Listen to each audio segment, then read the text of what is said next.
Aujourd'hui, nous nous intéressons à une phase particulière et poignante de la vie d'Al Capone, les années qu'il a passées en prison. Après avoir régné en maître sur Chicago, Al Capone se retrouve donc derrière les barreaux, face à une réalité très différente de celle qu'il connaissait auparavant.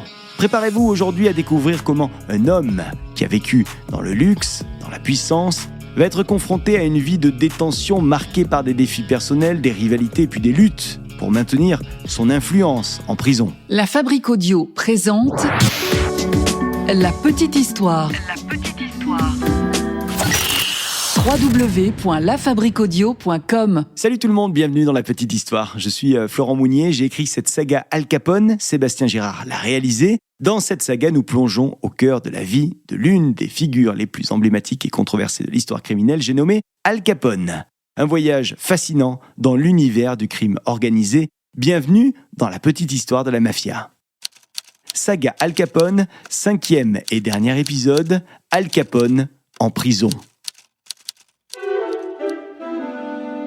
Le 17 octobre 1931, Al Capone est donc condamné à 11 ans de prison pour fraude fiscale et non-paiement d'impôts. L'imposant gangster qui avait défié la loi toute sa vie et dominé le crime organisé à Chicago se voit donc désormais contraint d'échanger son costume d'aristocrate du crime pour un uniforme de détenu. Capone est transféré à la prison fédérale d'Atlanta, en Géorgie, un établissement réputé pour ses conditions sévères. Et dès son arrivée à Atlanta, Capone est confronté à une réalité sombre et différente de son monde précédent. La prison d'Atlanta est une institution de haute sécurité et les conditions sont rudimentaires. La transition est brutale pour Capone, habitué lui au luxe, aux commodités de sa vie passée. Alors la première nuit va particulièrement être difficile, vous l'imaginez, marquée par une absence totale de confort et un environnement absolument hostile. Alors au début, en prison, Capone essaye de s'adapter. Il se retrouve entouré de criminels de tous horizons, des petits délinquants aux grands noms du crime. L'influence et le respect qu'il commandait à l'extérieur semblent se dissoudre petit à petit dans cet univers carcéral. Capone essaie de s'adapter en utilisant ses talents de négociateur et son charisme pour gagner la sympathie des autres détenus. Il essaie notamment de maintenir un semblant de son ancienne autorité, mais la réalité de la détention se révèle un petit peu différente et il est constamment surveillé par les détenus. Il doit faire face aux tensions et aux rivalités qui existent entre l'ensemble des détenus. Capone va tout de même essayer de se créer un environnement plus confortable pour lui-même. Il va parvenir à obtenir des privilèges en raison de son statut et de ses connexions. Il est par exemple capable d'organiser des activités au sein de la prison. Je pense à des parties de cartes ou des jeux de société. Et ça l'aide à maintenir un certain niveau de confort mental. Et puis surtout, ça l'aide à rester socialement actif. Et ça, c'est important pour Capone.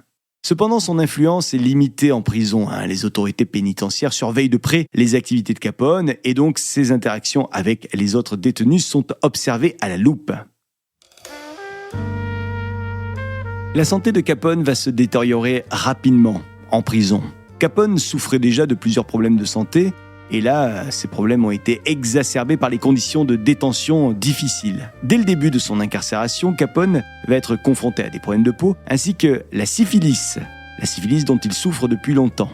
Et elle commence, cette maladie, à l'affecter gravement, et notamment à affecter ses capacités mentales. Capone va développer des symptômes neurologiques sévères, y compris des troubles de la mémoire et des comportements erratiques. Ces problèmes de santé vont devenir de plus en plus graves au fil des années en prison et la syphilis non traitée va provoquer des dommages au cerveau, entraînant des épisodes de confusion absolue et puis des altérations de la personnalité. Les mois ont passé et nous sommes en 1934 et Capone est transféré à la prison d'Alcatraz, une île-prison située dans la baie de San Francisco, connue pour ses conditions sévères. Ce transfert marque un tournant dans la vie de Capone, parce qu'Alcatraz est réputée pour être la prison la plus sécurisée des États-Unis, avec des conditions de détention vraiment difficiles. À Alcatraz, Capone est confiné dans une cellule qui est à la fois austère et extrêmement surveillée. Il est de plus en plus isolé, Capone. Tous les proches qu'il avait sont restés à Chicago. Certains sont à New York, mais personne ne se trouve à San Francisco.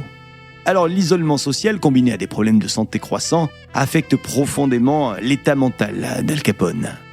Al Capone, qui autrefois régnait en maître sur Chicago, est désormais l'ombre de lui-même, enfermé dans une cellule de béton.